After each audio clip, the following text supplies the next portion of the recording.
अगर मुझे मानते हो तो वीडियो को पूरा देखना और अंत में हनुमान जी से मिलते हुए जाना। लंका की वो काली रात जब पूरा ब्रह्मांड कांप उठा था। युद्ध के मैदान से उड़ता हुआ एक कटा हुआ हाथ सोने के कंगन पहने सीधा महल के आंगन में आ गिरा।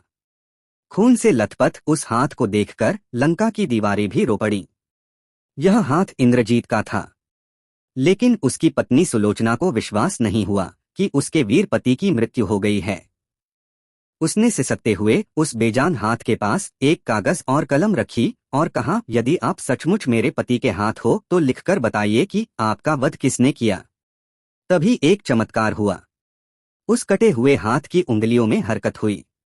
उसने कलम उठाई और कांपते हुए कागज पर लिखा कि शेषनाग के अवतार लक्ष्मण ने मेरा वध किया है। मेरा धड़ लंका में है और सर रामादल में है। तुम प्रभु श्री राम के शिविर में जाओ और मेरा सिर लेकर आओ। तब सुलोचना अपने पति का कटा हुआ सिर वापस पाने के लिए प्रभु श्री राम के शिविर में जा पहुंची।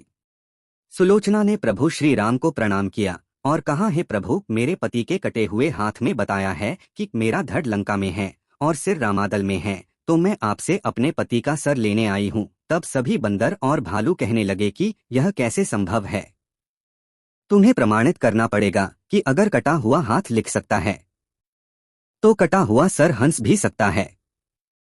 जब सबको संदेह हुआ तब सुलोचना के सतीत्व की शक्ति से मेघनाद का कटा हुआ सिर जोर जोर से हंसने लगा। सुलोचना के सतीत्व की जीत हुई। सुलोचना अपने पति मेघनाद का सिर लेकर लंका वापस पहुंचती हैं। और अगर प्रभु श्री राम को मानते हो तो वीडियो को लाइक, शेयर और चैनल को सब्सक्राइब करना मत भूलना।